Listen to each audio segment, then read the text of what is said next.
One daughter caught her billionaire widowed father exchanging mysterious folders. When she said, "I saw them exchanging folders," shocking secrets came to light and changed their lives forever. A story of mystery and family revelations. Subscribe to the channel, like this video, and comment where you are watching from. Tuesday morning arrived at the Andersons' mansion like any other, punctual, elegant, and infused with the aroma of artisanal coffee wafting from the kitchen. Elena Johnson adjusted her white apron over her navy blue uniform while observing the morning bustle of the house.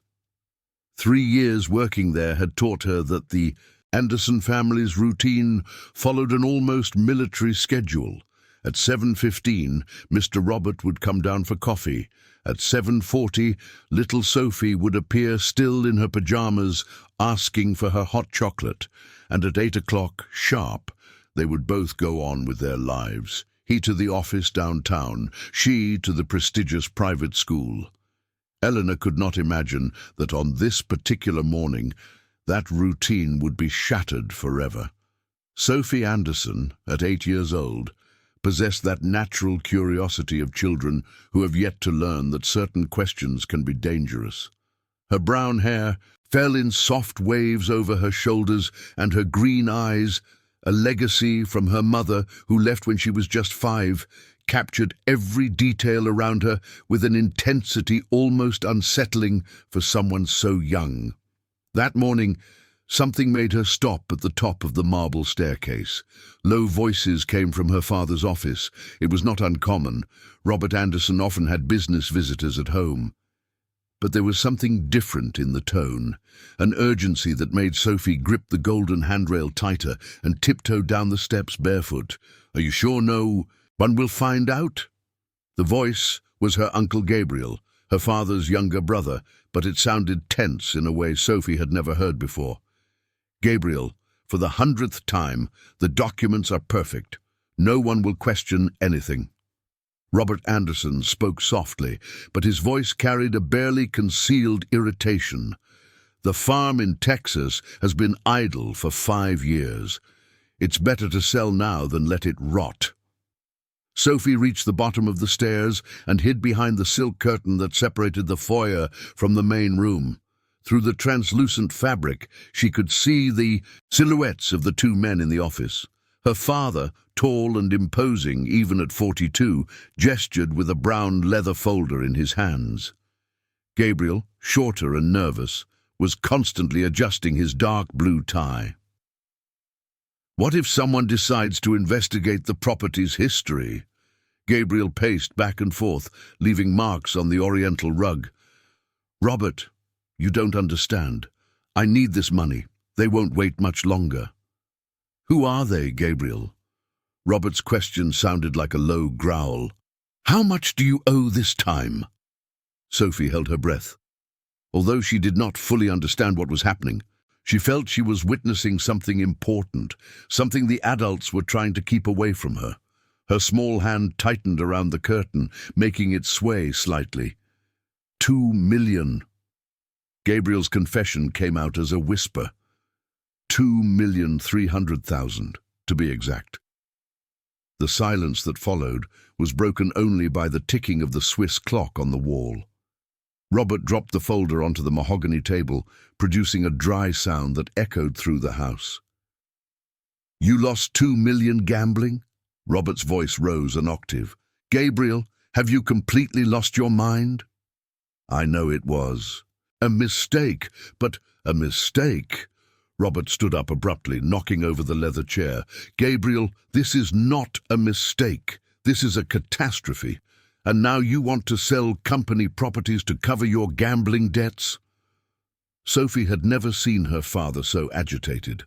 Normally, Robert Anderson was the picture of calm and control. He wore his Italian suits like armor, conducted business meetings with the precision of a surgeon, and treated every problem like a puzzle that could be solved with logic and patience. But at that moment, his grey hair was disheveled, and his hands trembled slightly. "Listen, Robert," Gabriel stepped closer to the table. No one needs to know it was to cover debts. Let's say it was an investment opportunity. The farm is unproductive anyway. You want me to lie to the partners? Robert glared at him with a coldness Sophie recognized. It was the same expression he wore when an employee made a serious mistake. Gabriel, you are asking me to compromise the reputation of the company our father built. Our father has been dead for 10 years, Robert. Gabriel's response was sharp. And you've been running everything alone all this time, making all the decisions, taking all the credit, because you never showed any real interest in the business. Robert slammed his fist on the table. You always preferred your parties, your imported cars, your trips to Atlantic City. Sophie felt her heart race. The adults around her rarely fought, at least not in front of her. Her life was carefully organized so that she saw only harmony and stability. But now, hidden behind the curtain, she was witnessing something that clearly she should not see. Elena appeared in the foyer, coming from the kitchen, carrying a tray with coffee cups. Her steps paused when she heard the raised voices. A seasoned woman at 50, Elena had worked in wealthy households long enough to know when it was best to remain invisible. Her calloused hands held the tray more firmly, but she did not move. Please, Robert. Gabriel's voice now carried a pleading tone. I have no more options. They have already come to my house twice. Next time, it won't just be a conversation. Who are these people, Gabriel?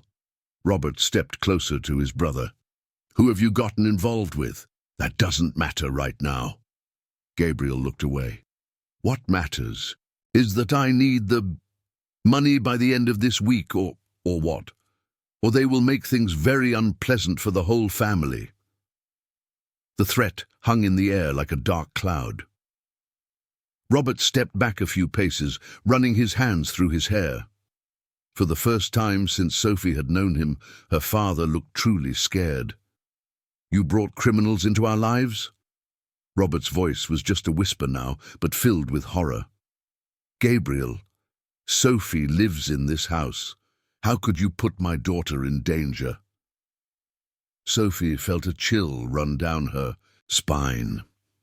Although she didn't fully understand what it meant to be in danger, the worry in her father's voice frightened her more than any horror movie she could imagine.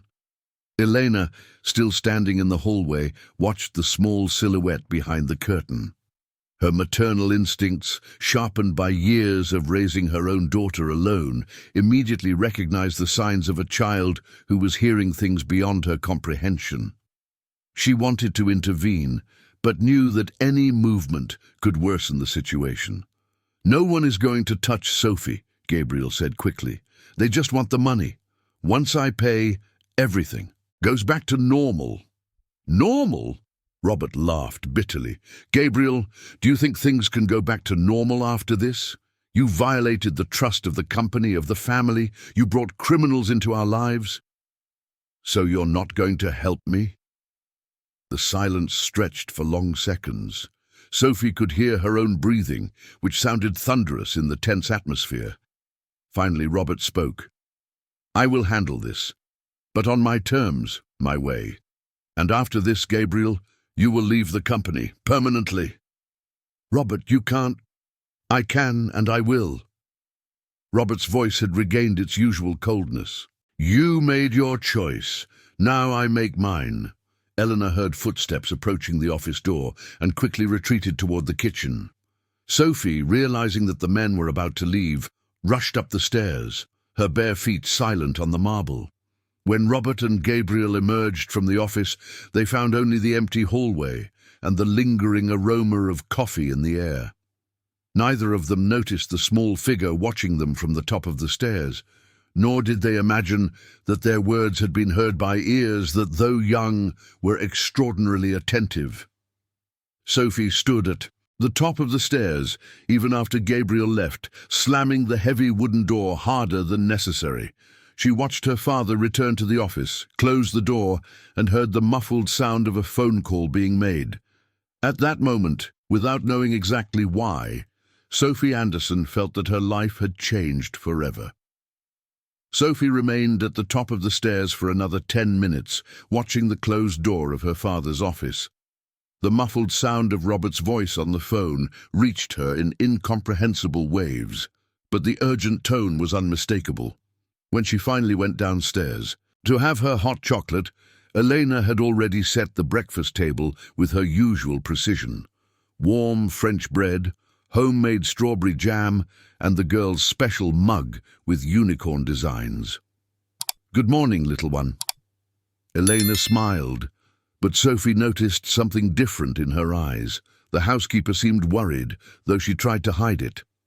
"Your dad already had coffee and said that today you will go to school a little later." "Why?" Sophie stirred her hot chocolate with the silver spoon, creating little whirlpools in the creamy surface. "He needs to take care of some important things," Elena avoided the girl's gaze while arranging the dishes in the sink. "Adults sometimes have meetings very early." Sophie watched Elena closely. In the 3 years that the housekeeper had worked in the house, she had become a constant and comforting presence. Unlike previous babysitters, who came and went with disconcerting frequency, Eleanor genuinely seemed to care about Sophie.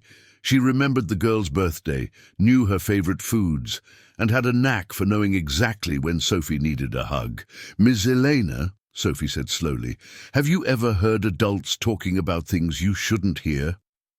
Elena's hand paused mid-motion, of drying a cup. She turned slowly, studying the girl's face. "Why do you ask that, dear?" "Just curiosity." Sophie took a sip of her hot chocolate, feeling the warm liquid go down her throat. "Sometimes adults talk quietly, as if it's a secret." Elena pulled out a chair and sat next to Sophie. Her calloused hands gently held the girl's small hands.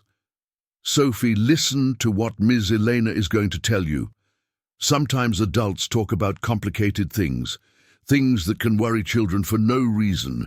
If you hear something like that, it's best to talk to your dad, okay?"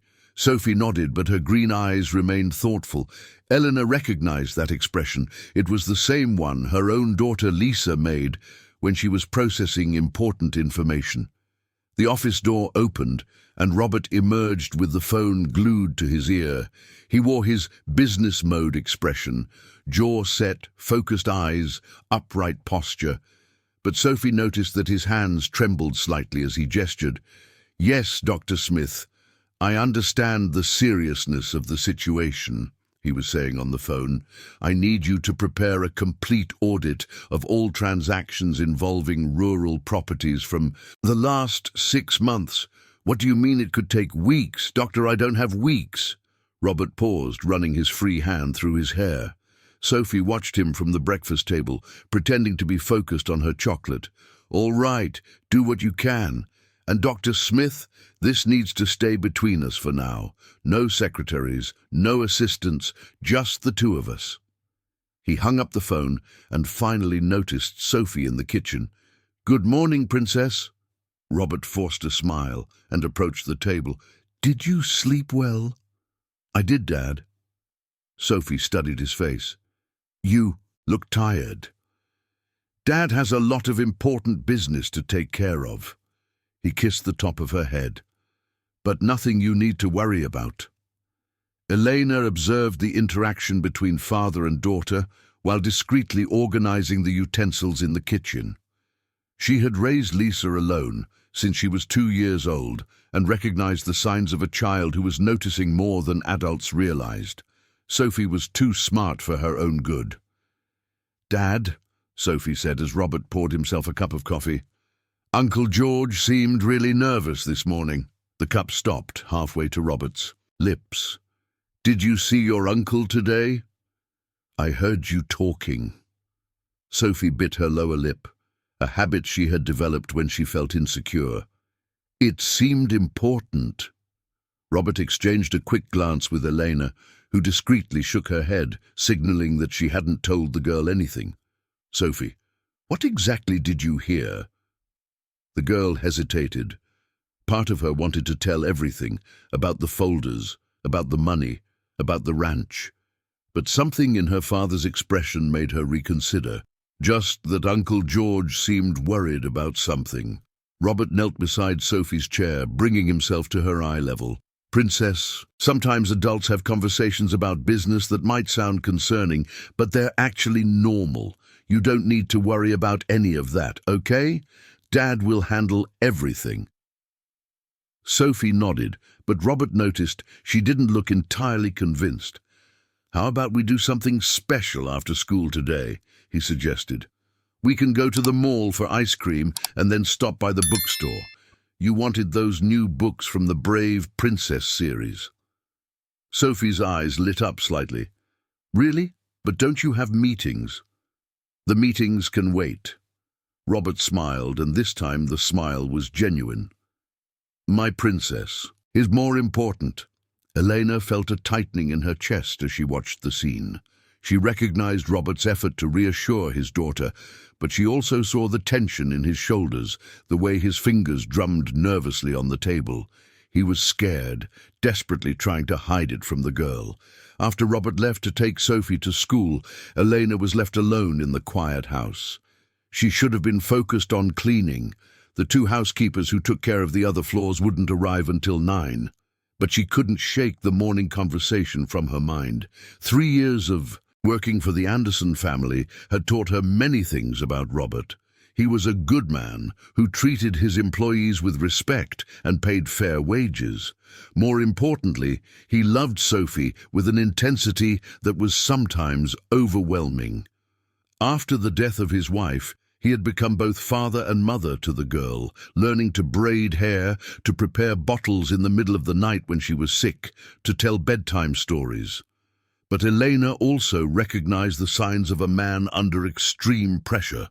She had seen it before in the other homes where she had worked.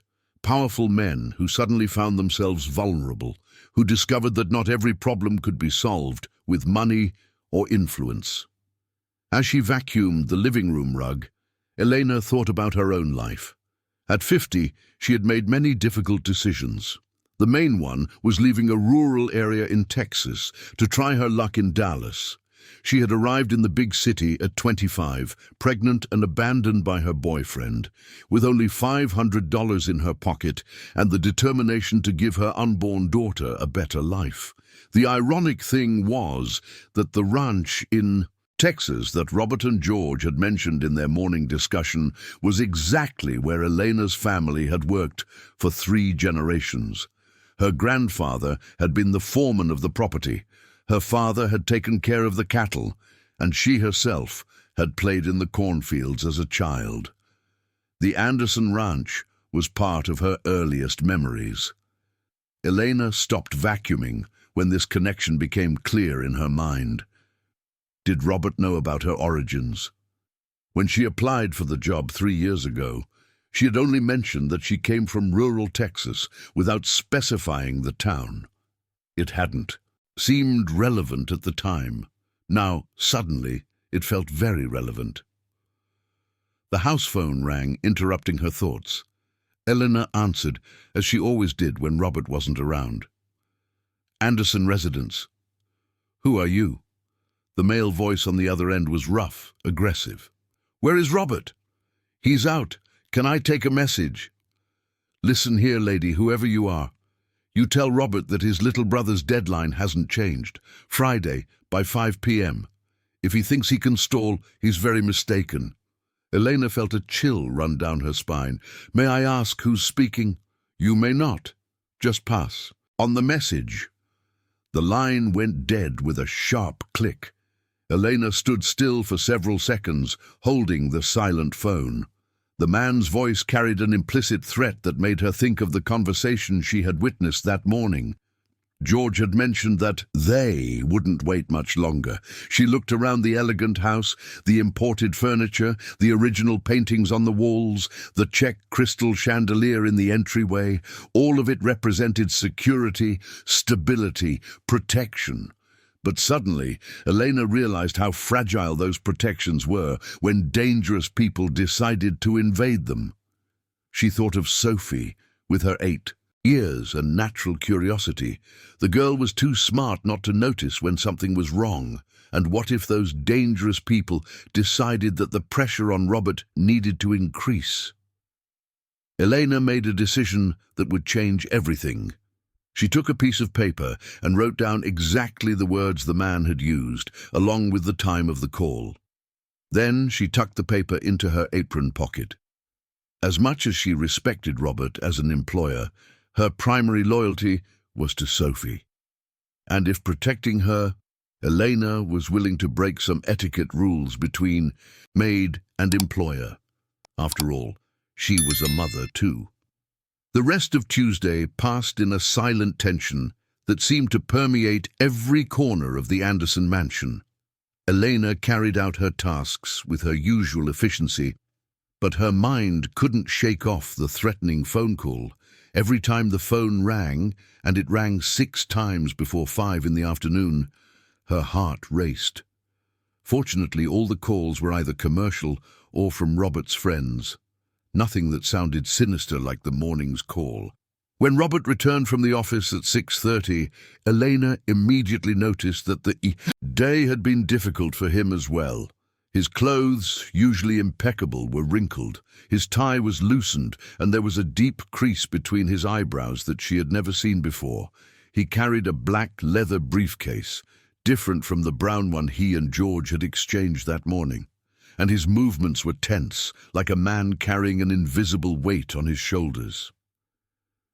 "Good afternoon, Mr. Robert," Elena said as he passed through the kitchen.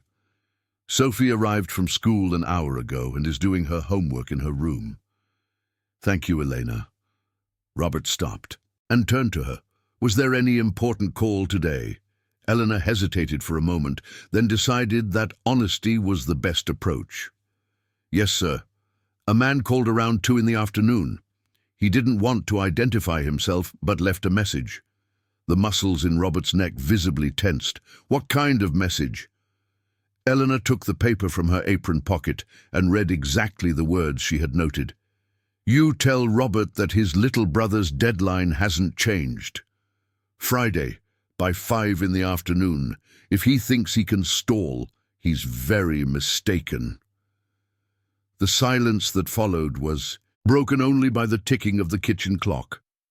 Robert approached the granite countertop, resting his hands on the cold surface. Elena could see the veins bulging in his hands, the tension in his fingers. "Elena," he finally said, not lifting his eyes, "do you have family here in Dallas?" The question caught Elena off guard. "I have a daughter, sir. She studies at community college." "Anyone else? Siblings, parents?" "No, sir. Just me and Lisa." Robert finally looked at her. "Elena, I need to ask you a question, and I need you to be completely honest with me. Have you ever heard of Santa Helena Ranch?" Elena's heart stopped for a second. Santa Helena Ranch was where she had been born, where her family had worked for 3 generations. It was from there that her parents had been evicted when she was 15, forcing the family to move to the outskirts of a small Texas town before she finally came to Dallas. "Yes, sir," she replied carefully. "I know the ranch." "How?" Eleanor took a deep breath. After 3 years of lying by omission, the moment of truth had come. "My family worked there for 3 generations, Mr. Robert. My grandfather was a foreman. My father took care of the cattle. I was born in one of the ranch's employee houses." Robert recoiled as if he had been punched. "You are the daughter of the ranch workers, and you never told me this?" "It didn't seem relevant, sir." Elena kept her voice calm despite her nervousness. "When I applied for the job, your wife only asked for work references and current address. She never asked about my family." "My wife hired you," Robert corrected automatically, then stopped. "Elena, do you remember how your family left the ranch?" "I remember." Elena's voice grew firmer. "We were evicted in 1990. My father said the new owners wanted to modernize the operation and didn't need as many workers. We were given 2 weeks to leave." Robert closed his eyes and massaged his temples. Elena, I was 16 in 1990. I remember that eviction. My father said it was necessary for the financial survival of the business. The air in the kitchen grew thick with unspoken revelations. Elena remembered that day perfectly. Her father crying for the first time in his life, her mother packing the family's few belongings, the feeling of humiliation as they left the only home she had ever known. "Mr. Robert," Elena said carefully, "may I ask why you want to know about the ranch?" Robert hesitated, then seemed to make a decision. "Because my brother is trying to sell it illegally to cover gambling debts, and because I just discovered that the ownership documents may have irregularities dating back to when my father acquired it." Elena felt as if the ground was shifting beneath her feet. "What kind of irregularities?" "The lawyer found discrepancies in the original purchase records. It seems my father may have used forged documents to force the sale of the ranch from the previous owners, a traditional farming family that was going through financial difficulties." The pieces began to fit together in Elena's mind like a macabre puzzle. She remembered the stories her grandfather told about the old landowners, a traditional farming family that had lost their property under suspicious circumstances. He always said something was wrong with that sale, but no one questioned it because the Andersons paid better and offered more stability. "Elena," Robert continued, "I need to know if you have any documents, any information about what the ranch was like before my father bought it, anything that could help clarify what really happened." Before Eleanor could respond, small footsteps came down the stairs. Sophie appeared in the kitchen, still wearing her school uniform, but with her braids undone and a determined expression on her face. "Daddy, you promised we would go to the mall today." Robert looked at his daughter as if he were seeing a ghost. Amid the whole crisis, he had completely forgotten the promise made that morning. "Princess, Daddy is dealing with some important issues now. How about we save the outing for tomorrow?" "But you promised." Sophia's voice had that specific stubbornness of 8-year-olds. "You said the meetings could wait." Elena observed the interaction and made an impulsive decision. "Mr. Robert, if you'd like, I can take Sophia to the mall. I need to buy a few things for my daughter anyway, and it would be a pleasure to have her company."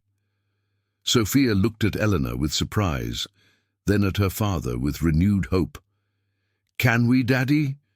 Miss Elena knows all the best stores, and she's more fun than Mrs. Carmen." Mrs. Carmen was the family's official driver, a serious 60-year-old woman who treated every outing like a military mission. Robert hesitated. On one hand, he desperately needed time to analyze the documents his lawyer had prepared. On the other, the idea of letting Sophia leave the house while dangerous people were making threats made him nervous. "Elena," he finally said, "you can go, but I want you to keep Sophia in sight at all times. Don't let her out of your line of sight for even a second." "Of course, sir." "And take the driver. No public transport today." Elena nodded, although she usually took buses and the subway to get around the city. An hour later, Elena and Sophia were sitting in the food court of J.K. Iguatemi, sharing a strawberry milkshake and watching the flow of people. Sophia had picked out 3 books from a bookstore and a set of colored markers, and now she seemed more relaxed than Elena had seen her all day. "Miss Elena," Sophia said, stirring her straw in the milkshake, "can I ask you a question?" "Of course, dear." "Do you think my daddy is in trouble?" The direct question surprised Elena. She studied the girl's face, seeing a premature maturity in her green eyes. "Why do you ask that, Sophia?" "Because he's been acting differently. He spends more time on the phone, and sometimes I hear him walking around the room at night." Sophia paused. "And this morning, he and Uncle George were arguing about money." Elena realized she had reached a pivotal moment.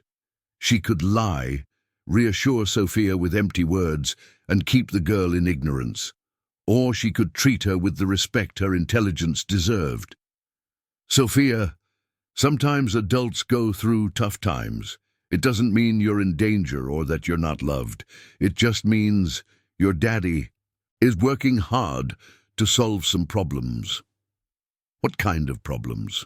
Adult problems. Things about money and business that are too complicated to explain to an 8-year-old. Sophia nodded, seeming to accept the explanation. But Elena could see the girl processing information, making connections that a normal child wouldn't. "Ms. Elena," Sophia said after a few minutes, "do you have adult problems too?" The question touched Elena in an unexpected way. "Everyone has problems sometimes, dear. It's part of being an adult." "Do your problems have to do with money too?" Elena smiled sadly. "Most of the time, yes." "Is that why you work in our house? To solve your money problems?" "I work in your house because I need to support my daughter, and because I really like both of you." Sophia seemed satisfied with the answer. They finished the milkshake in a comfortable silence, watching families around them. Elena noticed how Sophia observed other children with their parents, a thoughtful expression on her face. On the way back home, Sophia fell asleep in the back seat of the Mercedes. Elena took the moment to think about the conversation she had with Robert. The revelation about her connection to Santa Helena Ranch changed everything. She was not just a hired worker by chance. She was part of the history that now threatened to destroy the Anderson family. The most ironic part was that Elena had kept some documents from the ranch. Not for any elaborate plan, but simply because they were part of her family's history. Her grandfather had kept meticulous records of everything during his years as foreman, and when he passed away, Elena inherited a box full of old papers. She had never looked at those documents closely. They seemed just like memories of a rural past she had left behind. But now, suddenly, they could be the key to resolving the crisis that threatened Sophia and Robert. As the car glided through the illuminated streets of the gardens, Eleanor made a decision that would change the fate of everyone involved. She would examine her grandfather's documents that very night, and if she found something relevant, she would tell Robert everything. After all, some stories need to be told, no matter how long they have remained buried. Elena arrived at her small apartment in a working-class neighborhood around 9:30 at night, after dropping Sophia off at home and helping Robert put the girl to bed. Throughout the return trip, she couldn't stop thinking about the kitchen conversation and the implications of what Robert had revealed. Santa Helena Ranch was not just a property to her. It was the place where her deepest roots were buried. The 2-bedroom apartment that Eleanor shared with Lisa was on the 12th floor of a housing complex built in the 90s. It wasn't luxurious, but it was clean, organized, and represented years of hard work and careful savings. When Elena entered, she found Lisa bent over books at the small table in the living room, surrounded by colorful highlighters and notes for the college entrance exam. "Hi, Mom." Lisa looked up from her studies. At 18, she had inherited her mother's determination, along with an intelligence that always impressed her teachers. "You're home late today." "Work was complicated," Elena replied, kissing her daughter's forehead. "How was studying?" "Good. I'm reviewing Brazilian history for the practice exam on Saturday." Lisa studied her mother's face. "Mom, are you worried about something?" Elena was always surprised by her daughter's perception. Lisa had grown up watching her mother navigate the complexities of working in wealthy households and had developed a keen sensitivity to mood changes. "Just some problems at work. Nothing for you to worry about." Elena headed to the small kitchen. "Have you eaten?" "I made a sandwich." "Mom, are you sure everything is okay? You seem different." Eleanor paused in front of the refrigerator, her hands resting on the door. After a moment, she turned to Lisa. "Lisa, do you remember the stories I told you about the ranch where I was born? The Santa Helena Ranch? Of course, you always said it was the most beautiful place in the world, with cornfields that looked like a golden sea. Lisa closed the book, realizing the conversation would be more serious than she had imagined. Why are you asking? I found out today that the family I work for owns the ranch. The Andersons bought the property from my grandfather who worked there. Lisa stood up from her chair, moving closer to her mother. That's an incredible coincidence. Or is it not a coincidence? I thought it was a coincidence until this morning. Elena told her daughter about the discussion between Robert and George, about the threatening phone calls, about the suspicions of irregularities in the ranch's purchase documents. Lisa, I think what happened to our family wasn't just bad luck. I think we were victims of fraud. Mom, this is serious. If you're right, that means the Anderson family owes you reparations. Elena shook her head. It's not about money, Lisa. It's about understanding the truth. And more importantly, it's about protecting Sophie, your boss's daughter. She's an 8-year-old girl caught in a dangerous situation without understanding what's happening. Elena sat next to her daughter at the small table, and I might have information that could help resolve all of this. Elena explained about the box of documents she had inherited from her grandfather. It was stored high up in the bedroom closet, in a dusty shoebox she hadn't opened in years. Let's see what's in there, Lisa said, already getting up. 20 minutes later, mother and daughter were sitting on the floor of Elena's room, surrounded by yellowed papers, old photographs, and notebooks filled with her grandfather John's neat handwriting.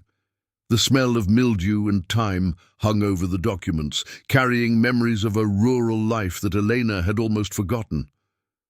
Mom, look at this. Lisa held up a black and white photograph. Is this Grandpa John? Elena carefully took the photo. It showed a tall, thin man with a thick mustache and a straw hat standing in front of a simple ranch house. Behind him, fields stretched to the horizon. Yes, that's him in front of our house on the ranch. Eleanor turned the photo over.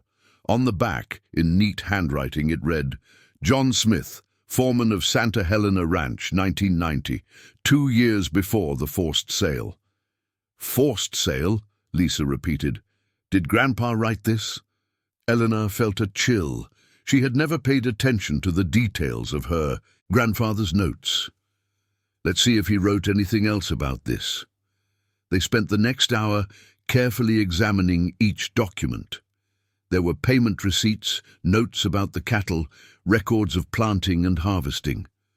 But at the bottom of the box, wrapped in a piece of faded blue cloth, Lisa found a small notebook with a leather cover. Mum, this looks different from the others. Elena opened the notebook carefully. The pages were filled with her grandfather's handwriting, but the tone of the notes was very different from the routine work records. These were personal observations, almost a diary. March 15th, 1990, Eleanor read aloud. Today, Dr. Smith came to the ranch with a man in a black suit who claimed to be an attorney. They brought papers saying that the Smith family owes money to the bank and that the ranch will be sold to cover the debt. But I know that Mr. Smith didn't owe anything to any bank. He showed me the paid deed just 2 months ago. Lisa and Elena exchanged glances. Keep reading, Mum. March 20th, 1990. Mr. Smith came to see me today crying. He said the attorneys forged debt documents and that the judge is being pressured to approve the forced sale. He gave me a copy of the ranch's original deed, asking me to keep it as proof. He said that one day the truth needs to come out. Eleanor stopped reading, her heart pounding. Lisa, if my grandfather is right, that means the purchase of the ranch was completely illegal. And it means that all the documents George is trying to use to sell the property are based on original fraud. Lisa was flipping through the next pages of the notebook. Mom, There's more. Listen to this. March 25th, 1990. Dr. Smith offered a job to me and my whole family if we didn't tell anyone about the forged documents. He said it was better to accept the situation and move on. But how can I work for the man who stole my boss's land? Elena felt tears in her eyes. She finally understood why the family had been evicted so abruptly. It wasn't modernization or cost-cutting, it was silencing. March 30th, 1990, she continued reading. We decided to leave the ranch. I can't work for thieves, even if it means leaving the only life we've known. I'm taking all the documents Mr. Smith gave me. One day, someone will need the truth. Lisa took her mother's hand. Mum, you have to tell your boss this. I know. Elena carefully closed the notebook. But Lisa, this will destroy his family. Robert may not have done anything wrong. Personally, he was only 16 at the time, but he built his entire life on the result of a fraud. And what happens to Sophie if you don't tell? If the criminals threatening her brother find out that the property they want to buy was obtained illegally? Elena hadn't thought of that. Angle, if George managed to sell the ranch with forged documents and the buyers later discovered that the sale was illegal, the consequences could be even worse for the entire family. There's one more thing, Lisa said, pulling a sealed envelope from the bottom of the box. This one was never opened. The envelope was addressed to my granddaughter Elena when she's old enough to understand. Inside, there was a 2-page letter in her grandfather's handwriting and a set of photocopies of documents. Elena read the letter silently first, her hands trembling slightly. Then she read it aloud to Lisa. My dear Elena, if you are reading this, it means that I have passed on and the time for the truth to come out has arrived. I have kept these documents all these years waiting for someone to have the courage to do the right thing. The Santa Helena Ranch was stolen from the Moreira family through forged documents. I have the proof here. Use it wisely, my granddaughter. Justice may take time, but it always arrives. The attached documents included copies of the original deed to the ranch, proof of payment of all debts owed by the Moreira family, and even photographs of the forged documents that were presented to the court to force the sale. Elena and Lisa sat on the floor of the room for several minutes, absorbing the magnitude of what they had discovered. Mom, Lisa finally said, you have to decide what is more important, protecting the Anderson family's feelings or protecting Sophie from a situation that could become very dangerous. Elena knew her daughter was right, but she also knew that revealing this information would change everything. Robert would discover that all his wealth was built on a lie. George would lose any chance of selling the property, and Sophie would grow up knowing that her grandfather was a criminal. But if Elena didn't tell the truth, and something happened to Sophie because of the criminals pressuring George, she would never forgive herself. I will tell Robert everything tomorrow morning, Elena finally said. He needs to know the truth before making any decision about the ranch. Do you think he will believe you? I hope so. Elena carefully organized the documents back into the box, because if he doesn't believe, Sophie could be in much more danger than anyone imagines. That night, Elena barely slept. She lay in bed, staring at the ceiling, thinking of all the lives that would be changed by the revelations of the next day. At 3 a.m, she made an additional decision. No matter what happened, she would do everything in her power to protect Sophie.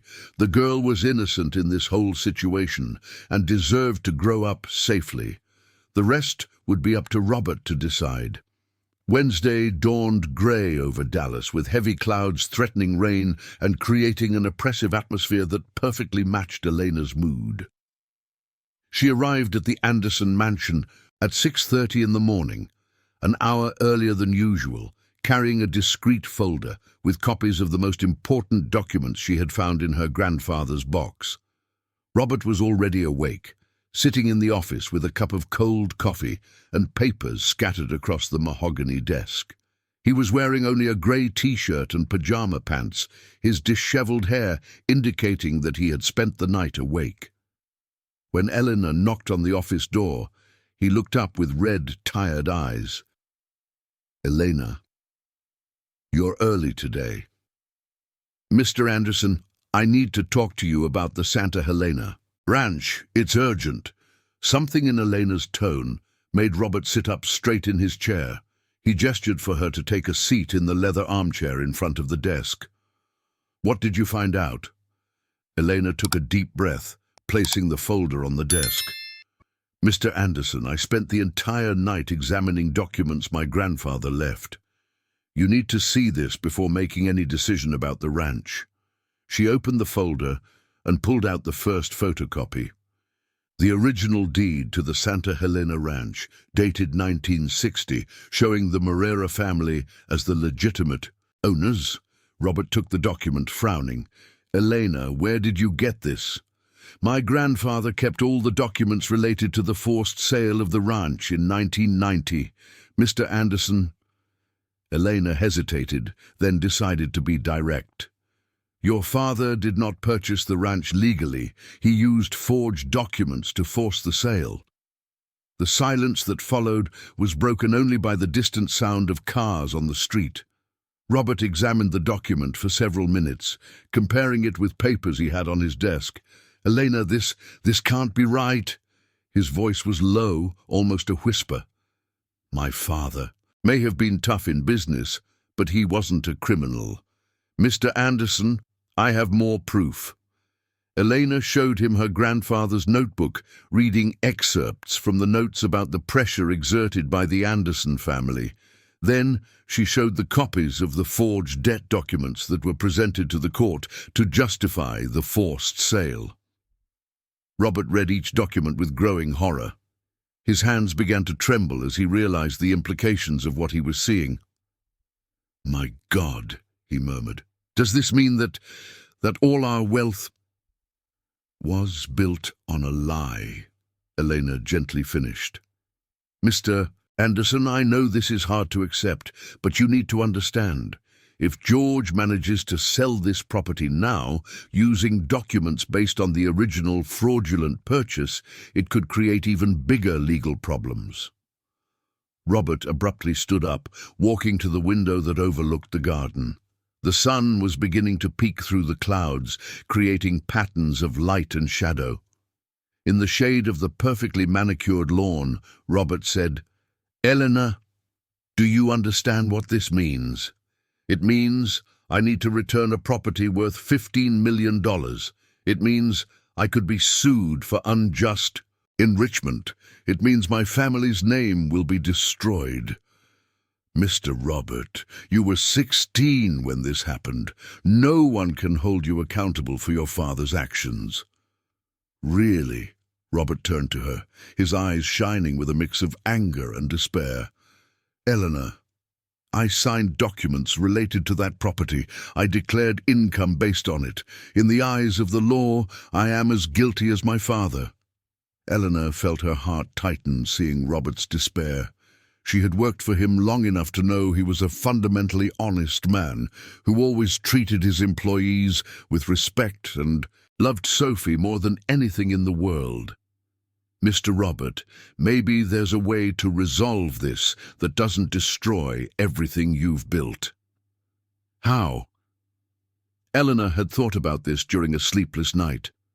What if you returned the ranch to the heirs of the Moreira family and turned it into something positive? A social project, perhaps, something that could repair the damage done while also creating something good for the community. Robert looked at her as if she had suggested he fly to the moon. "Elena, you're talking about $15 million. Even if I wanted to do that, the company has partners. I can't just decide to donate a property of that magnitude." "But you can choose to do the right thing," Elena said gently. "Mr. Robert, you have a daughter. How do you want her to remember her father? As a man who perpetuated an injustice because it was easier, or as a man who had the courage to correct the mistakes of the past? Before Robert could respond, they heard the front door slam shut. Heavy footsteps echoed through the entrance hall, followed by George's irritated voice. "Robert, where are you? We need to talk, now!" Robert and Elena exchanged glances. Elena quickly tucked the documents back into the folder. "Elena, don't tell anyone about this yet. I need time to process this information." "Of course, Mr. Robert." George appeared in the office doorway without knocking. He was wearing the same suit as the day before, just more wrinkled, with dark sweat stains under his arms. His eyes were bloodshot, and he smelled of alcohol and cigarettes. "Robert, I need you to sign the ranch sale documents today. We can't wait any longer." "George, I'm not signing anything until—" "You don't understand!" George shouted, making Elena jump. "They're not playing around, Robert. Last night, 2 men showed up at my house. They broke all the windows of my car and left a very clear message. If I don't pay by Friday, they're going to start involving other family members." Robert turned pale. "What do you mean by other family members?" George looked at Elena, then back at Robert. "Can I speak to you alone?" "Elena, can you give us a moment?" Robert asked. Elena nodded and left the office but didn't go far. She stood in the hall, close enough to hear the conversation that followed. "Robert." George's voice was laced with panic. "They mentioned Sophie. They said they know where she studies, what time she leaves school. Robert, they're going to use your daughter to pressure me if you don't sign those documents." Elena felt her blood run cold. Sophie was in real danger, not just theoretical. "George, how could you have been so irresponsible?" Robert's voice trembled with anger. "How could you have put my daughter at risk? I had no choice. Do you think I wanted it to come to this? You had a choice when you decided to start gambling. You had a choice when you decided to borrow money from criminals." Elena heard the sound of something hitting the table, probably a fist. "Robert, it doesn't matter how we got here. What matters is that Sophie is in danger if you don't help me. Sign the documents, let me sell the ranch, and everything goes back to normal." "Nothing will go back to normal, George." Robert's voice was now controlled, but Elena could hear the deadly coldness behind his words. "Even if I sign the documents, even if you pay your debts, you have destroyed our relationship. You have put my daughter in danger." "Robert, please, get out of my house, George." "What? Get out now, and don't come back until you've found a way to resolve this situation without involving Sophie." Elena heard footsteps approaching the door and quickly headed to the kitchen, pretending to be busy with the morning coffee preparation. George stormed out of the office, his face red with rage and despair. He passed by Elena without seeing her, muttering something incomprehensible, and slammed the door behind him. Robert appeared in the kitchen 5 minutes later, looking as if he had aged 10 years in one morning. "Elena?" he said. "I need you to do something for me. I need you to pick up Sophie from school today and bring her straight home. Don't let her out of your sight for a second." "Of course, Mr. Robert. But may I suggest something?" "What?" "Maybe it would be better for Sophie to stay home today, if these people are really watching the school." Robert nodded slowly. "You're right. I'll call the school and say she's sick." He paused, looking out the kitchen window. "Elena, those documents you showed me, are you sure they're authentic?" "I am, Mr. Robert. I can take you to talk to people who knew my grandfather, people who remember the time of the forced sale." "That might be necessary." Robert turned to her. "Elena, if I decide to do the right thing regarding the ranch, would you support me? Even knowing that, could this mean drastic changes in our financial situation?" Elena studied his face. She saw a man struggling between the fear of losing everything and the desire to do what was right. "Mr. Robert, I support any decision that protects Sophie and allows you to look at yourself in the mirror with pride." Robert nodded slowly. Then let's figure out how to do this. At that moment, they heard small footsteps coming down the stairs. Sophie appeared in the kitchen, still in her pajamas, rubbing her sleepy eyes. "Good morning, Daddy. Why are you awake so early?" Robert knelt in front of his daughter, taking her small hands in his. "Princess, how about you don't go to school today? We can spend the day together, just the two of us." Sophie's eyes lit up. "Really? Can I stay in my pajamas all morning?" "You can stay in your pajamas all day if you want." Sophie let out a squeal of joy and hugged her father. For a moment, watching the scene, Elena almost managed to forget the problems surrounding them. Almost. Thursday arrived with a light rain that turned Dallas into a grey blur, seen through the windows of the Anderson mansion. Sophie had spent the entire Wednesday at home, alternating between drawing in her father's office and asking questions that showed her growing awareness that something serious was happening. Robert had cancelled all meetings and spent the day researching attorneys specializing in property restitution and crimes against property. Elena arrived at work on Thursday morning and found Robert in the kitchen, making pancakes for Sophie, a task she had never seen him do before. His hands trembled slightly as he flipped the batter in the pan, and there was a stack of burnt pancakes on the counter, evidence of several failed attempts. "Good morning, Mr. Robert," Elena said softly. "Can I help with breakfast?" "Elena, thank you." Robert stepped away from the pan with evident relief. "I've never been a good cook. Marina always said I could burn water." The mention of his late wife was rare. Robert avoided talking about Marina in front of Sophie, as if he could protect his daughter from sadness by keeping the memories locked away. "How is Sophie handling being at home?" Elena asked as she took over the pancakes. "She's starting to ask more direct questions. Last night she asked me if we were having money problems." Robert sat on the stool at the counter. "Elena, I don't know how much longer I can hide this from her. Maybe it's better to tell at least part of the truth. Children sense when adults are lying, and that can be scarier than knowing what's really happening." Robert considered this as he watched Elena prepare breakfast with efficient and caring movements. He had noticed how she treated Sophie, not as a small employer, but as if the girl were her own daughter. It was a genuine tenderness that couldn't be faked. "Elena, can I ask you a personal question?" "Of course, Mr. Robert." "Why do you really work here? With your education, your skills, you could be doing other things." Elena paused, stirring the batter, considering how to respond. She had spent 3 years hiding her true background, pretending to be just a housekeeper without ambitions. "Mr. Robert, I studied law at PUC on a scholarship. I graduated 15 years ago." Robert looked at her with genuine surprise. "You're a lawyer?" "I am, but I quickly discovered that the legal world in Dallas is not very welcoming to a single black mother from rural Texas." Elena resumed flipping the pancake. "After 2 years trying to secure a decent position in firms, knocking on doors and facing prejudice disguised as lack of experience, I decided I preferred to work honestly in families' homes rather than humiliate myself in offices where I would never be respected."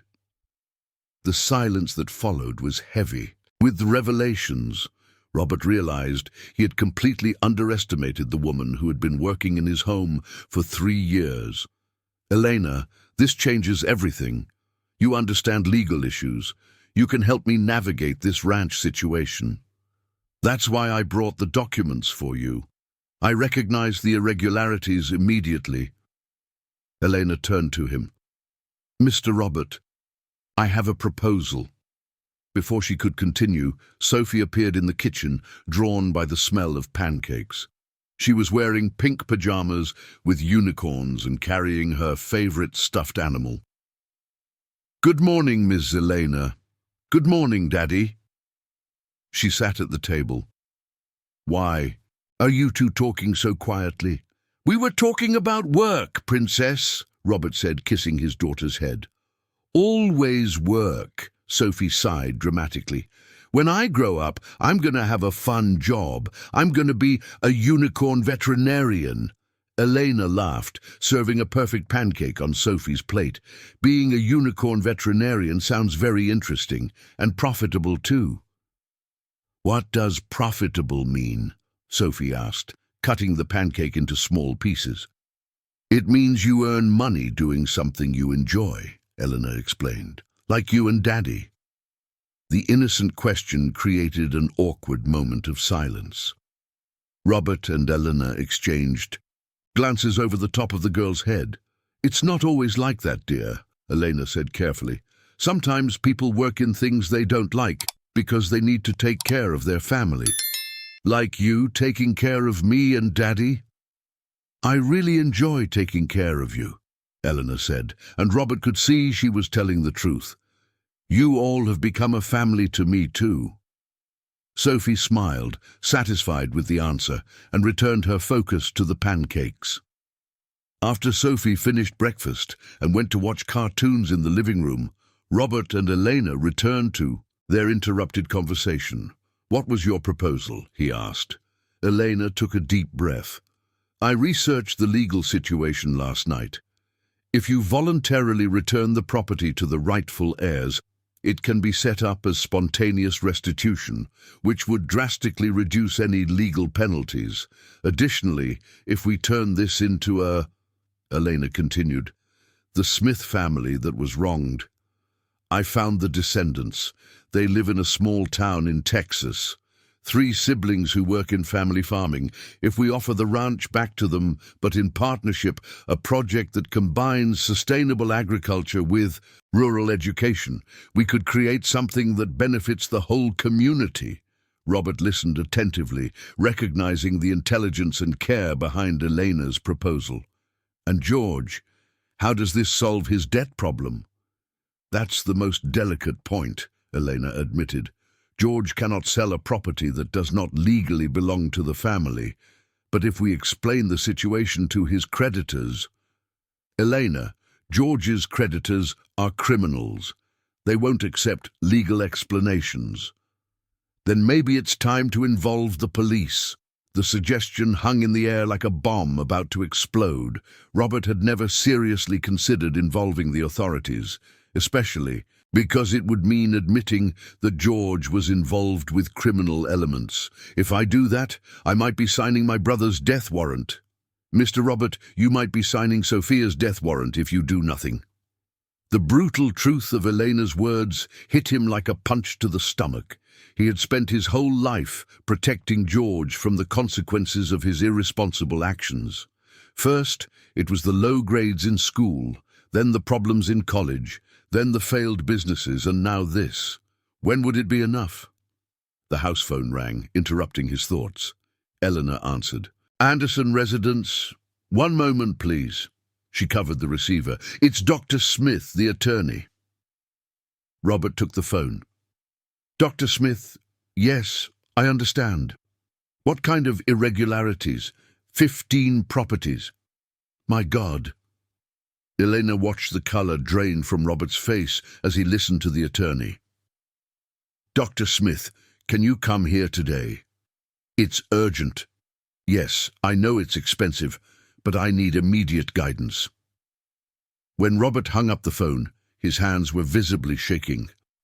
Elena, the situation is much worse than we imagined.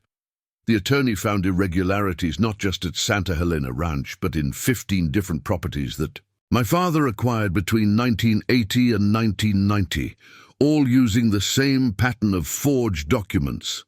Eleanor felt as if the ground was disappearing beneath her feet. 15 properties? Dr. Smith said this could constitute organized crime.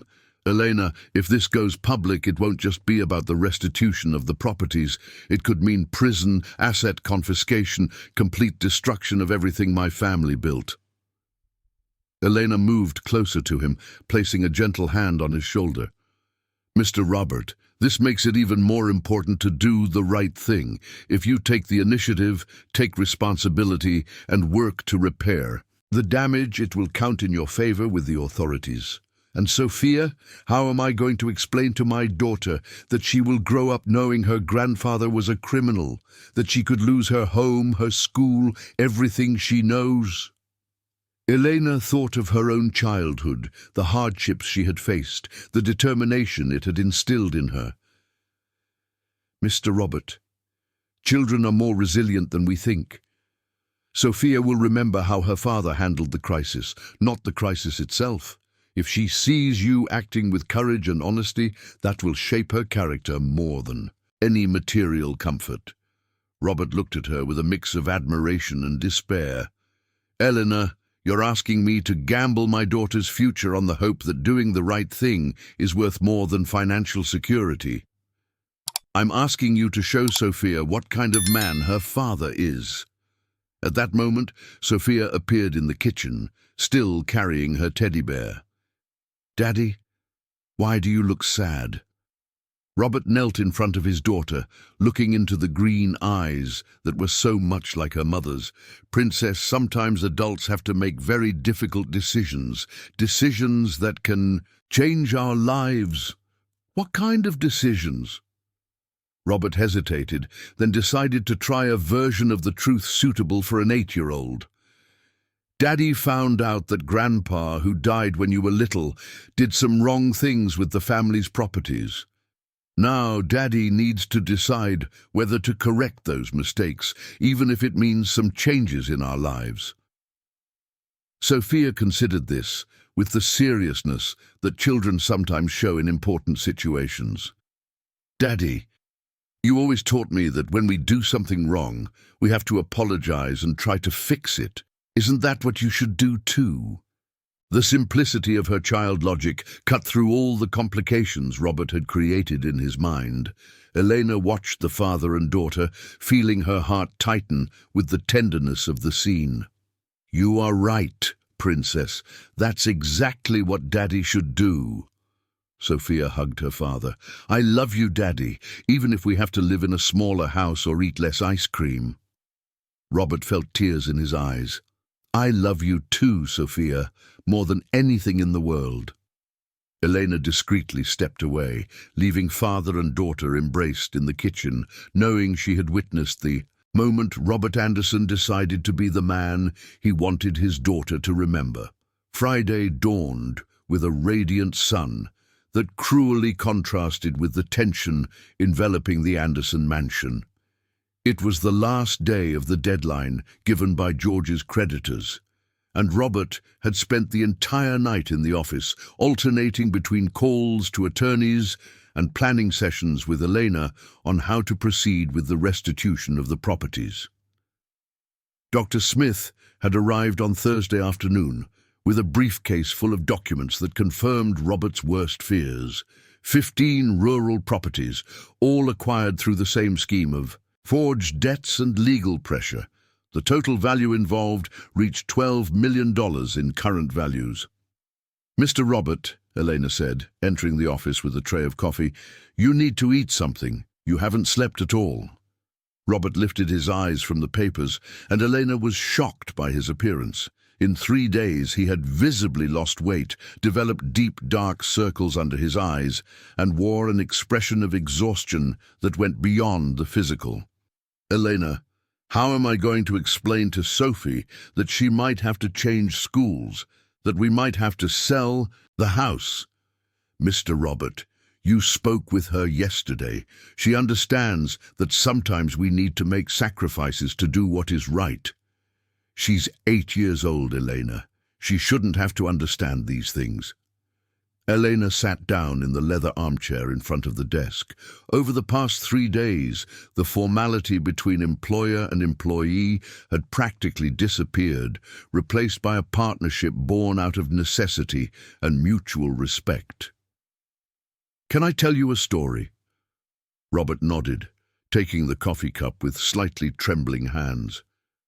When Lisa was 7, I found out that her father was embezzling money from the company where I worked. He was arrested, And suddenly I found myself alone, with no money, having to explain to a small child why her father could no longer live with us.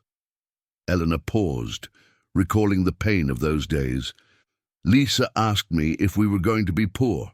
I told her the truth, maybe yes, but I also said we would face it together, and that the important thing was always to do what was right, even when it was hard.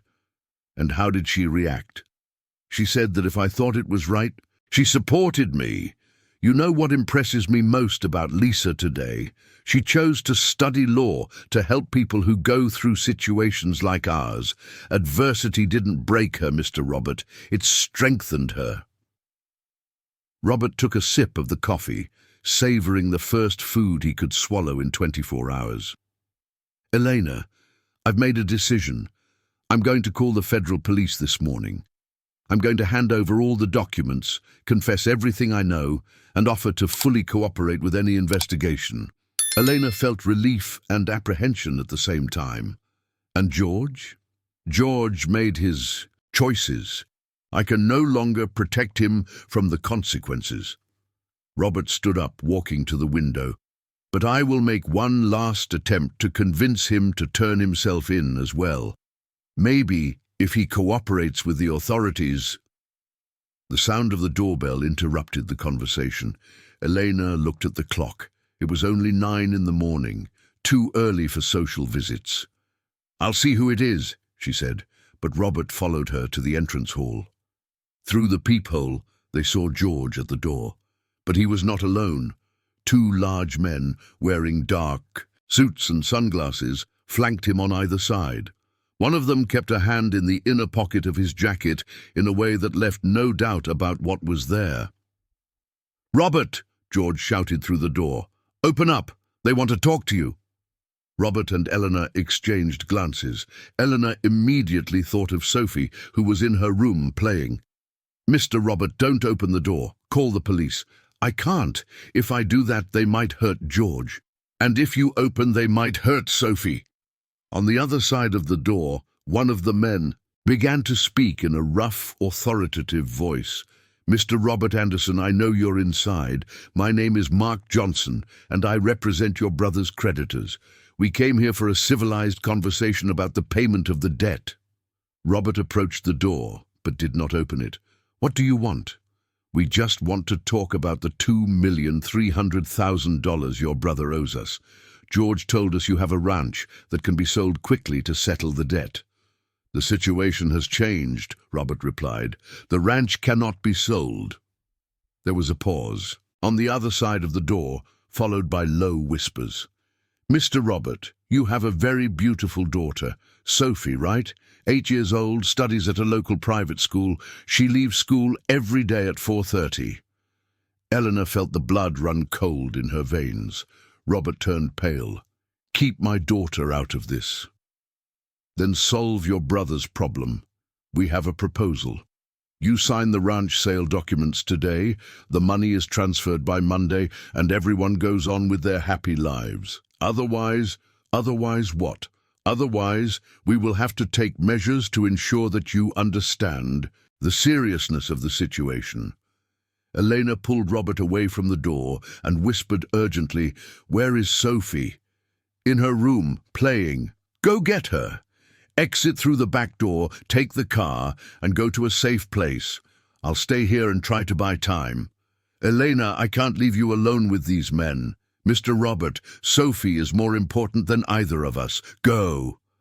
On the other side of the door, Mark's voice grew more impatient.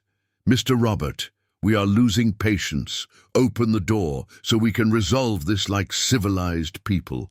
Robert hesitated for one more second, then nodded to Elena. He ran silently toward the stairs while Elena returned to the door. "Mr. Johnson," she shouted, "Mr. Robert is getting the documents. He will open the door in a few minutes." "Who is speaking? You're not Robert." "I'm the housekeeper. Mr. Robert asked me to inform you that he is looking for the documents in the office."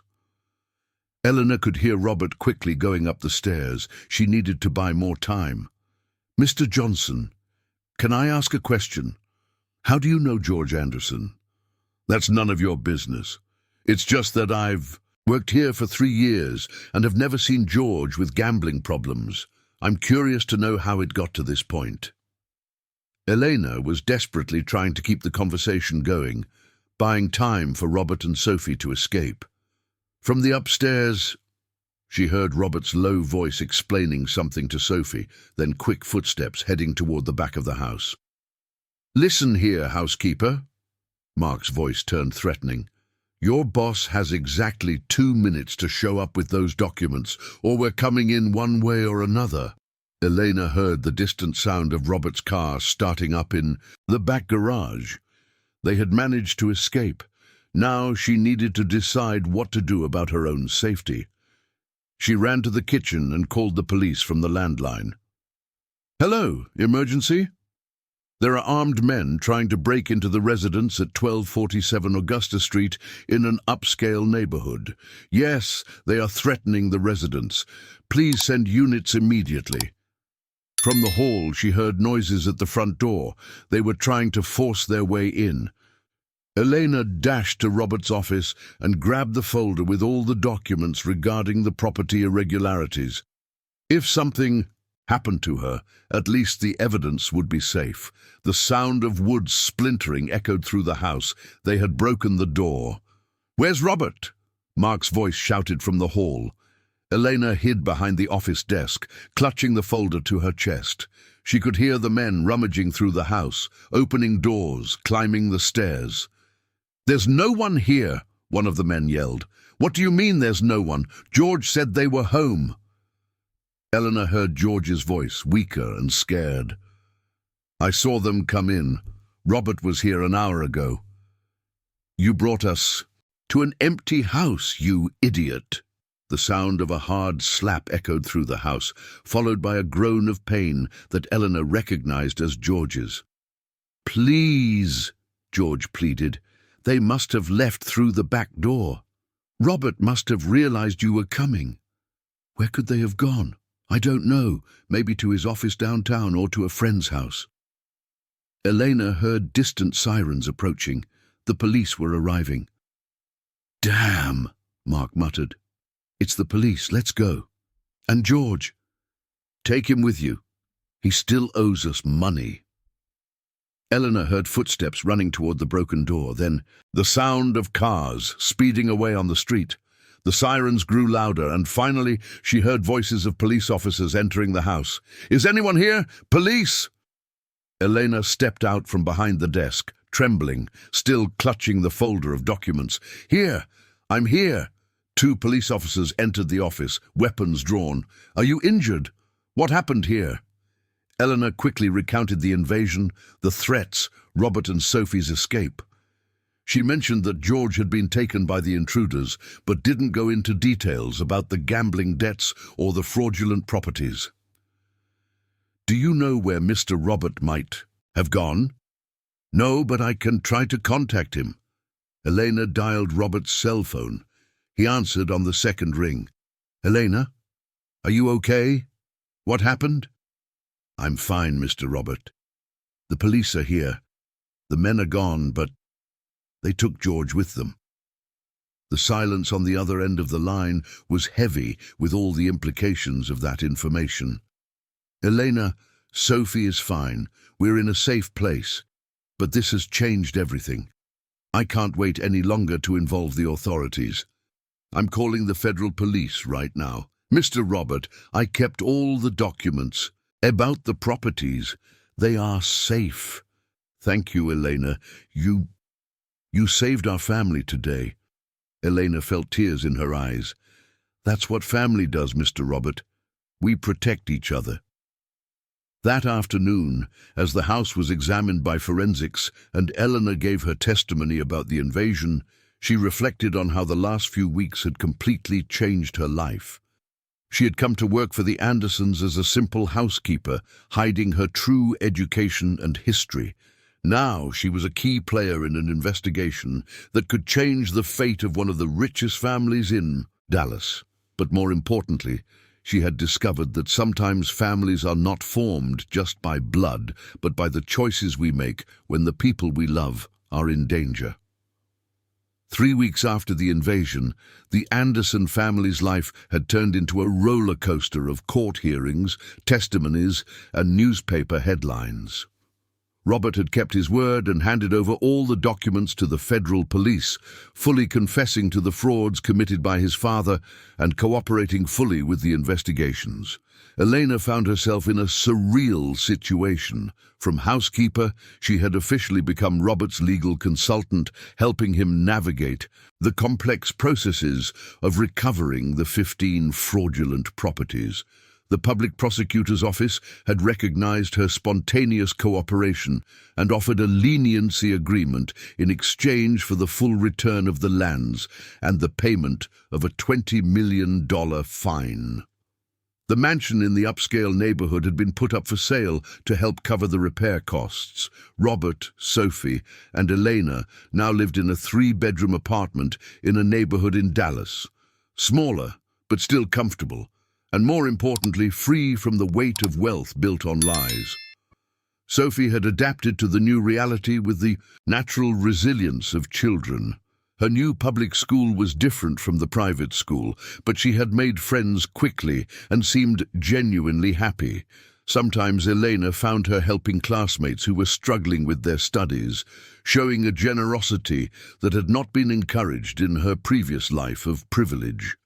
George had been found by the police 2 weeks after the invasion, abandoned in a public hospital with 2 broken ribs and a black eye, but alive. The criminals who had kidnapped him had apparently decided that a dead debtor wouldn't pay debts. He was now in a witness protection program, cooperating with the investigations into the criminal organization that controlled illegal gambling in Dallas. On a Tuesday morning, 4 weeks after the crisis, Elena was in the kitchen of the apartment preparing breakfast coffee, when Robert entered carrying a letter that made his heart race.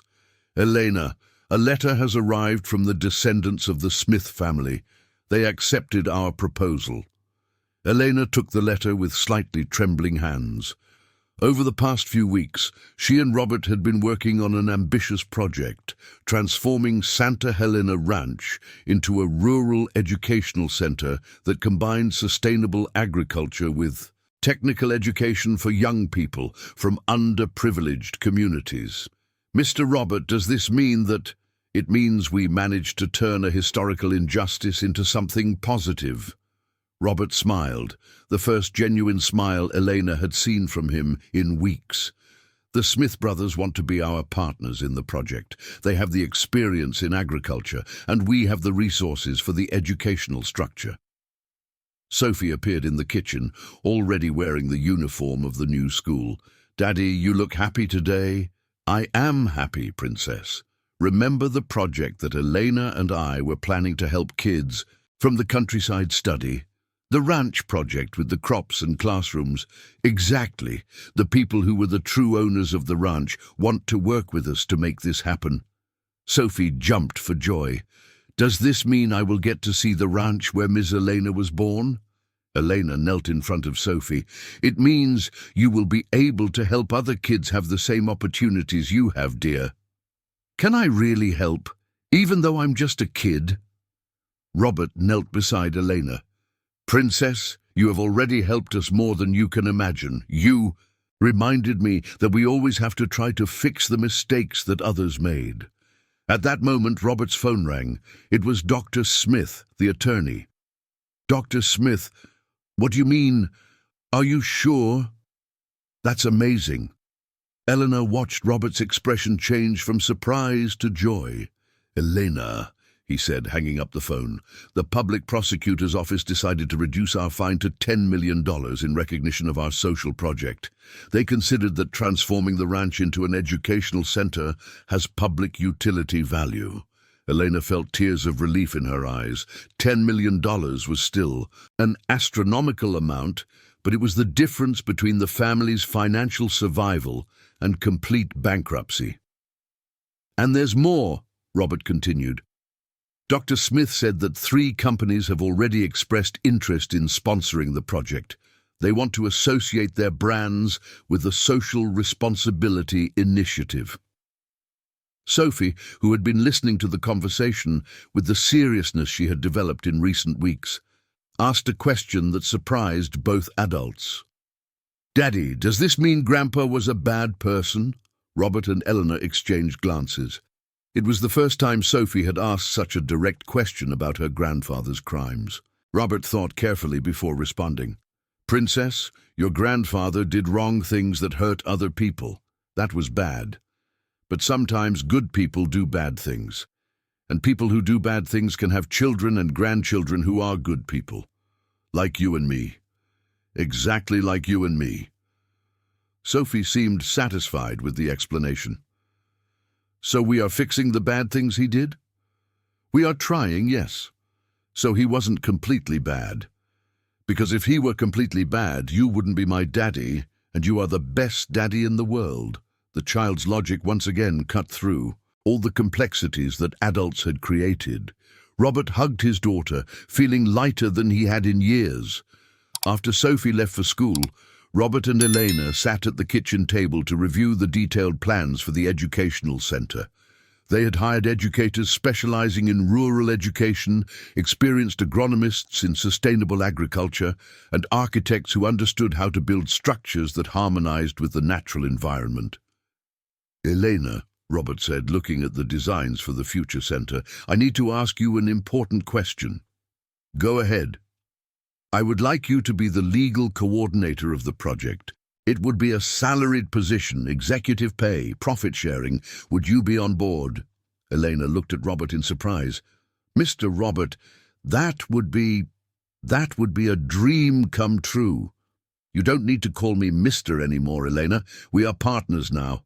Eleanor smiled, feeling that she had reached a fundamental turning point in her life. "Robert, I accept, but under one condition." "What?" "Lisa just graduated in law. I would like her to be my assistant on the project." "Elena, she hasn't even finished college yet. She graduated last week. She was first in her class." The pride in Elena's voice was unmistakable. "And she wants to specialize in environmental law." Robert laughed. "Talented family. Of course she's hired." That afternoon, while Elena was organizing the final documents for the restitution of the properties, she reflected on the past 2 months. Her life had changed completely, from a cleaner hiding her education to a respected attorney working on a social impact project. Lisa was starting her dream career. And she had discovered that sometimes the greatest changes come when we have the courage to tell the truth, even when that truth is difficult.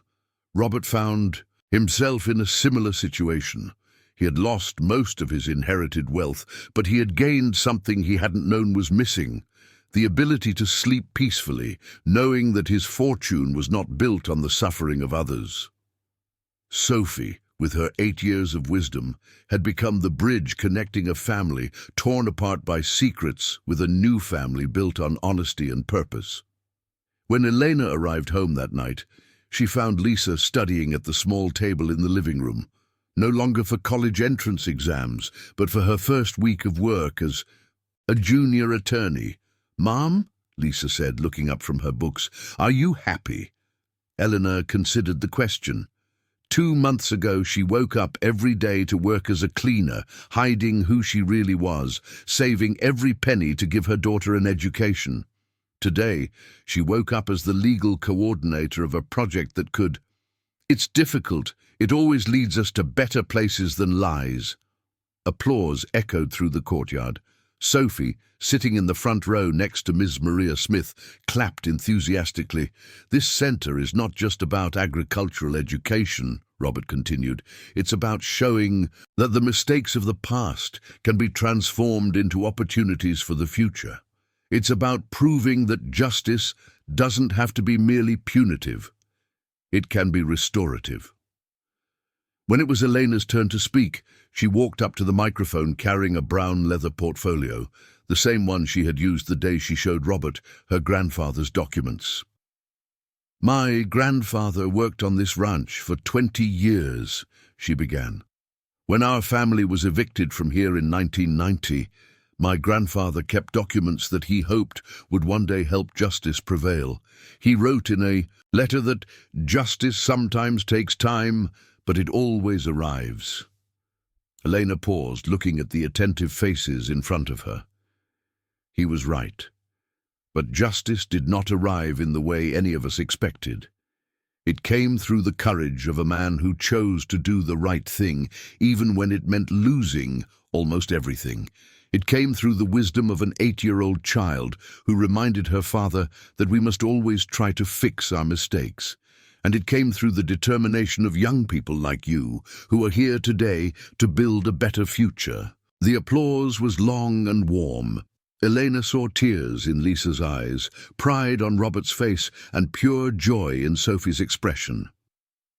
After the ceremony, while the guests enjoyed a lunch with traditional Texan dishes prepared by local cooks, Elena walked alone through the fields where she had played as a child.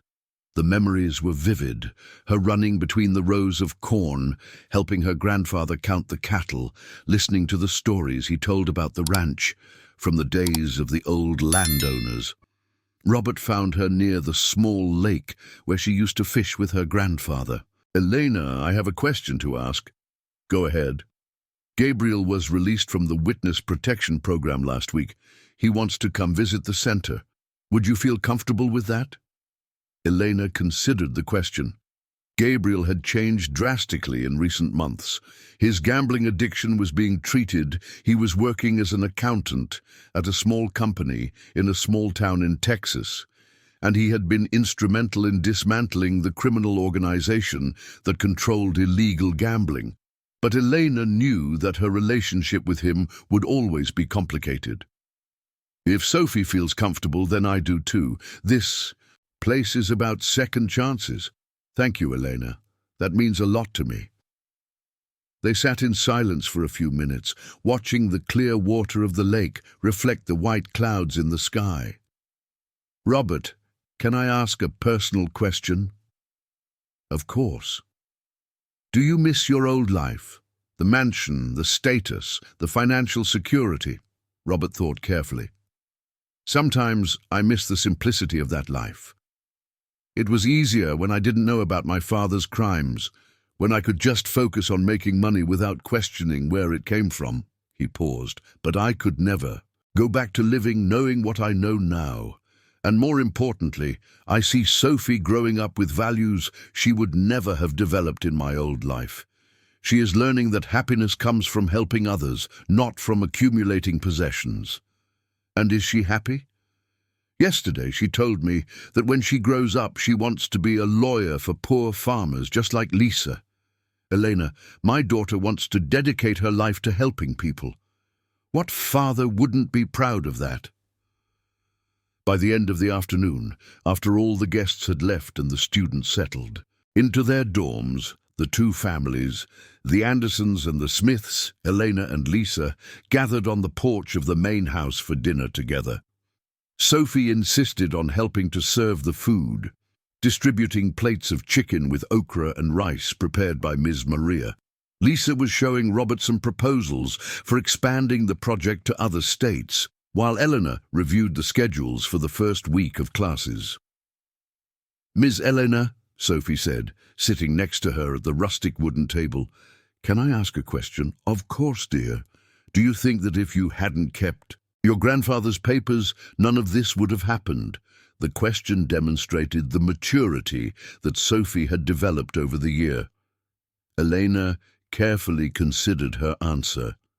"I think that when we keep the truth safe, even when we don't know how it will be used, we are planting seeds that can grow into good things in the future, like planting corn."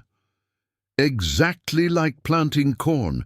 You put the seed in the ground, take care of it lovingly, and eventually it becomes a plant that feeds many people." Sophie seemed satisfied with the metaphor. "So my grandfather planted bad seeds, but you and Dad turned them into good plants." Robert and Elena exchanged glances over the girl's head, both impressed with her ability to understand complex concepts through simple analogies. "That's a very beautiful way to see it, Princess," Robert said. As night fell over Santa Helena Ranch, Elena sat on the porch looking at the stars shining without the interference of city light pollution. Lisa was beside her, reviewing some contracts by the light of a lantern. "Mom," Lisa said without looking up from the papers. "Thank you." "Why, daughter?" "For teaching me that it's always worth doing the right thing, even when it's hard, for showing that our story doesn't end where others want it to end, for proving that a woman like us can change the fate of an entire family." Elena felt her eyes fill with tears. "Lisa, you did all of this on your own. I just showed the way." "And what a way, Mom. What a way." That night, Eleanor fell asleep in the simple room of the ranch house, feeling more fulfilled than ever. Eleanor had never felt this way in the urban apartments or family homes where she had worked. She discovered that sometimes the greatest luxury is not having more, but knowing that what you have was earned honestly and is being used to help others. Outside the window, the cornfields whispered in the night breeze, carrying promises of future harvests and dreams that were just beginning to come true. A year and a half after the inauguration of the Santa Helena Educational Center, Elena woke up one December morning to the familiar sound of children's laughter coming from the yard. It was the last day of classes before summer vacation, and the first group of students was preparing for the graduation of the technical program. For 18 months, those 15 young people had transformed from shy teenagers from rural Texas into qualified technicians in sustainable agriculture, ready to revolutionize their rural communities. Eleanor dressed carefully for the graduation ceremony. At 52, she had discovered a version of herself she never knew existed. Her grey hair was styled in an elegant bun, and she wore a simple yet well-tailored navy blue dress, a gift from Lisa when she had been promoted to legal director of the national project, which was now expanding to 5 more states. Through the window, she could see Robert, in the field, talking to the graduating students. At 45, he had found his true calling as an educator. His business experience, combined with the humility he had learned through the crisis, made him an exceptional mentor for young people dreaming of sustainable rural enterprises. Sophie, now 10 years old, had become a constant presence at the educational center. During school vacations, she helped as a junior assistant, teaching basic math to younger children and organizing recreational activities. Her personality had developed remarkably. She retained the natural curiosity of childhood, but had developed a social awareness that impressed adults. "Mum!" Lisa entered the room carrying a stack of documents and a radiant smile. "We received the official confirmation from the Department of Education. Our rural technical education model has been approved as a national program. They want to implement it in 50 educational centers across the country." Elena felt her heart race. What had started as a desperate attempt to rectify historical injustices had transformed into a public policy that could impact thousands of young Americans.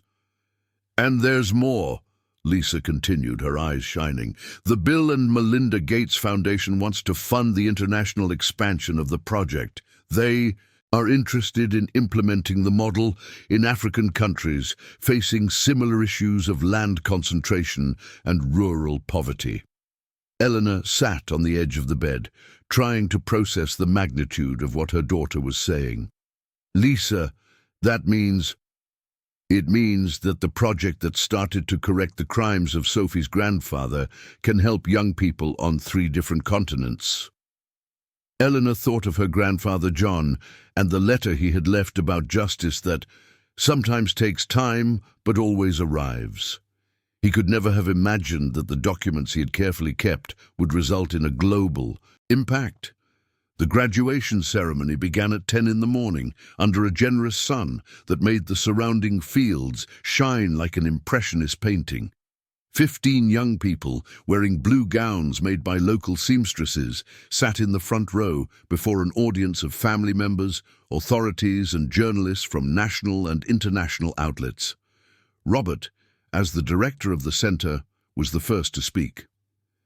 2 years ago, he began, his voice echoing across the yard, I discovered that my family had built its wealth on crimes committed against farm workers. Today, I see 15 bright young people who represent the transformation of those crimes into opportunities. You are not just technicians in sustainable agriculture. You are seeds of change that will germinate in your communities and create a fairer future for the next generation. One of the graduates, Charles Edwards, 17 years old, son of landless farm workers from Texas, was chosen to represent the class. Elena remembered the shy boy who had arrived 18 months ago, barely able to make eye contact during conversations. Now, he walked confidently to the microphone as someone who had discovered his purpose in life. When I arrived here, Charles Edwards said, his voice firm and clear, my family had lost our land to agribusiness. My father worked as a day laborer on farms that once belonged to our community. I thought the most I could achieve in life would be a job in the city, far from the land I love. He paused, looking at the attentive faces in the audience. But here, I learned that agriculture can be different. I learned about permaculture, about how to work with nature instead of against it. I learned about cooperative farming, about how small producers can unite to compete with large companies, and more importantly, I learned that I have the right to dream big. Elena felt tears in her eyes. That was exactly the transformation she and Robert had envisioned when they planned the centre. When I return to my community, Charles Edwards continued, I will help my family and our neighbours implement sustainable techniques that will increase our productivity and income. I will teach other young people that agriculture can be a path to prosperity and dignity. The applause was long and heartfelt. Elena saw pride on the faces of all the graduates, hope in the eyes of the parents who had travelled hundreds of miles to be present, and deep satisfaction in Robert's expression. When it was her turn to speak, Elena walked to the microphone carrying a leather portfolio, not the same one with historical documents, but a new one symbolizing future projects. 3 years ago, she began, I was a cleaner who hid her legal education because I believed the world had no space for a woman like me in leadership positions. Today, I am the director of a national program that will impact thousands of young people. Elena looked directly at the 15 graduates. You have taught me that it doesn't matter where we come from or what obstacles we face. What matters is our courage to dream and our determination to work hard. Each of you has proven that talent exists everywhere, in working-class neighborhoods, in rural communities, in urban outskirts. We just need opportunities to thrive. During the graduation celebration lunch, served under white tents in the centre's courtyard, Eleanor observed the interactions between the graduates and their families. Mums who had never left their hometowns chatted animatedly about the projects their children would implement.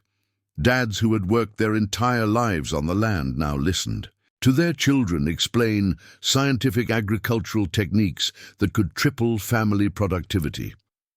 Sophie moved among the tables like a small ambassador, translating technical terms for older relatives and organizing activities for the younger children who had accompanied their parents to the graduation. Ms. Smith, a lady in her 60s, approached. I am the mother of Charles Edwards. I want to thank you for the opportunity you have given my son. Miss Smith, you don't need to thank me. Charles earned his spot here through his own merit.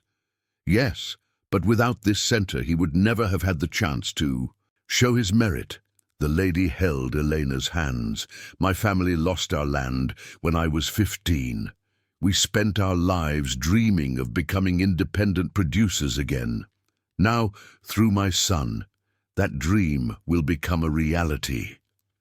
Elena felt the weight of responsibility and joy, knowing that the choices she had made had changed entire family trajectories. By the end of the afternoon, after all the guests had left, Elena, Robert, Sophie and Lisa gathered on the porch of the main house to reflect on the day. "Dad," Sophie said, swinging her legs in the rocking chair, "do you still feel sad about losing the big house?" Robert smiled.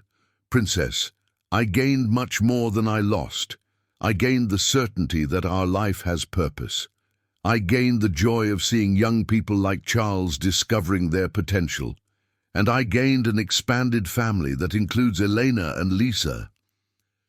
And I gained an older sister," Sophie added, looking at Lisa with admiration.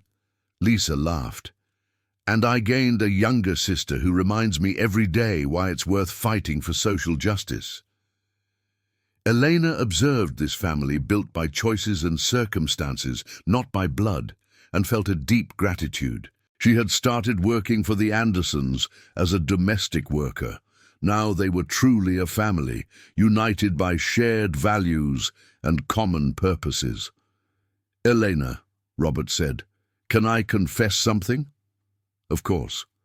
Sometimes I wonder what would have happened if you hadn't kept your grandfather's documents, if you hadn't had the courage to tell me the truth." "And what do you think would have happened?" "I think George would have managed to sell the ranch, paid off his debts, and continued gambling until he got into even worse trouble. I would have continued living a life built on lies. Sophie would have grown up thinking we deserved privileges without responsibilities." Robert paused, looking at the fields stretching to the horizon. "And the 15 young people who graduated today would still be without opportunities in their rural communities." Elena nodded. "Sometimes a small, courageous choice can change many lives." "It wasn't a small choice," Lisa said. "It was a huge choice. You risked your job, your stability, our security, to do what was right." "And it was worth it," Sophie added, with the absolute conviction that only children possess. When night fell over Santa Helena Ranch, Eleanor walked alone to the small memorial they had built to honor all the families who had been harmed by the crimes of the past. It was a simple stone structure with a plaque that read, "In memory of all who lost their land unjustly, and in honor of all who work to build a more just future." Next to the memorial they had planted a yellow dogwood that now, 2 years later, was strong and leafy. Elena touched the smooth bark of the tree and thought of all the cycles she had witnessed. The cycle of the seasons on the ranch, the cycle of growth of the students, the cycle of transformation of her own family. George had visited the center 3 times in the past few months. His recovery from gambling addiction was progressing, and he was exploring the possibility of using his training in management to help rural cooperatives with financial management. It wouldn't be an easy or quick process, but Elena believed in the possibility of redemption for anyone willing to do the necessary work. Robert found her near the memorial, carrying 2 cups of coffee. "I thought you might need this," he said, offering a cup. "Thank you." Eleanor accepted the coffee, savoring the familiar aroma. "Robert, can I ask a question I've had for months?" "Of course." "Have you ever regretted the decision to reveal the truth about the properties?" Robert considered carefully. "In the first few months, when we were losing the house, when Sophie had to change schools, when the newspapers were publishing headlines about the fall of the Anderson Empire, I had moments of doubt." Elena waited for him to continue. "But never real regret, because even in the toughest moments, I could sleep at night knowing I was doing the right thing. And now, seeing the impact our project is having, seeing Sophie grow up with solid values, seeing you and Lisa realizing your potentials, I know we made the right choices." Elena nodded, feeling a deep peace. "My grandfather used to say that the land always teaches the truth to those who know how to listen. I think I finally understand what he meant." "What do you understand?" "That when we plant seeds of honesty and courage, even in difficult soil, We always reap better fruits than we expected." They fell into silence. For a few minutes they gazed at the stars shining over the fields where their lives had intertwined in such an unexpected and transformative way. "Elena," Robert finally said, "thank you for saving my family. Thank you for showing me that family is not just about blood. It's about the people we choose to love and protect." The next morning, Eleanor woke up early and walked through the fields one last time before traveling to Washington, D.C., where she would present the project to Congress as part of the nationwide expansion proposal. As she walked among the rows of corn, swaying gently in the morning breeze, she reflected on the many transformations she had witnessed. A curious child who had become a socially conscious young adult, an urban businessman who had discovered his calling as a rural educator, a housekeeper who had resumed her legal career, a law student who had become an expert in land justice. But the deepest transformation had been her own understanding that it is never too late to start over. It is never impossible to correct historical injustices, and we must never underestimate the power of small, courageous choices made by ordinary people. When Elena reached the gate of the ranch to pick up the car that would take her to the airport, she found Sophie waiting with a colorful drawing. "This is for you to take to Washington, D.C., Sophie explained. "It's a drawing of our ranch, but in the future, when we have 50 educational centers across the country." Elena studied the drawing carefully. Sophie had depicted green fields, children studying under trees, organic gardens, and at the center of it all, a simple house where a happy family was gathered on the porch. "Sophie, this is the most beautiful drawing I've ever received.